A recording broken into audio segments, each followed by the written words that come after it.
Now, let's delve into the profound concept of market dominance, a term coined to represent the impregnable fortress that separates a thriving business from a clamoring competition. As far as business is concerned, your goal is not to win the market or to win anything at all, but to get good at playing the game of business. Inevitably, you will have to compete, even if you don't want to, because there's always an alternative to what you have to offer. But there's only one true scarce resource in business, and that's people, the customers, clients, or users. This is what you are truly competing for, not some fancy visionary ideal written as your vision, and not some hypothetical reputation you created to achieve, or even some market positioning, but people. People bring every other thing.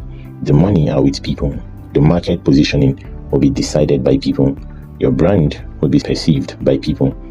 The size of your business will be decided by the size of the people it serves, not your capital or insinuated projections.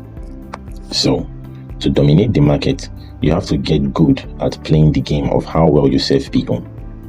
You're probably facing an economic giant in your industry, and when you do become successful, eventually, anyone and everyone can and will copy what you do. Market dominance is the balance between protecting yourself from other businesses and effectively competing for people. It's that simple. No other resource is as important as people.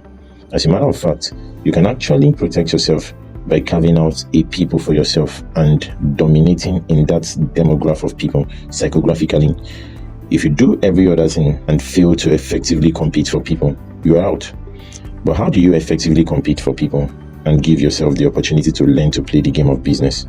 Firstly, you need to carve out a niche for yourself and your business. And let me tell you how to do exactly that.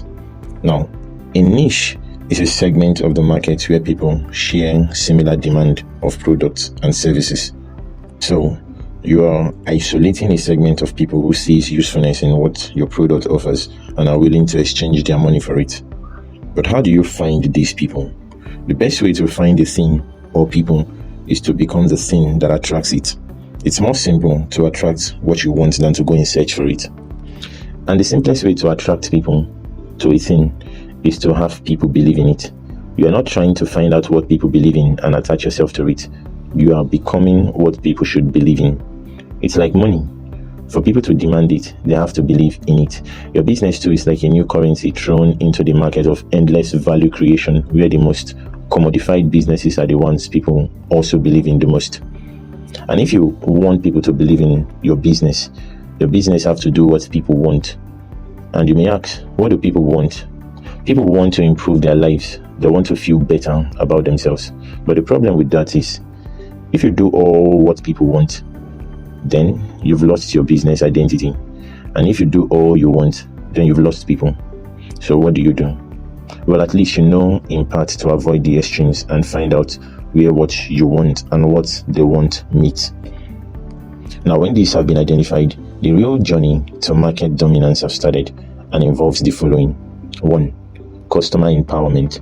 Your business doesn't just have to provide people with value, but with the tools to help them make informed decisions, because if you help them improve their decision, you become the selection the next time they have to make a purchase. For example, if you sell or make clothes, one of the problems most people face with clothing is not knowing exactly how to combine what they have, and your platforms need to include that in their package. Or if you're into car dealership, you don't just post cars and stuffs, but the specification of each car, the problems of each car and stuff. Also, if you have a social media following, you want to give a follower an opportunity to be featured and not just important people alone.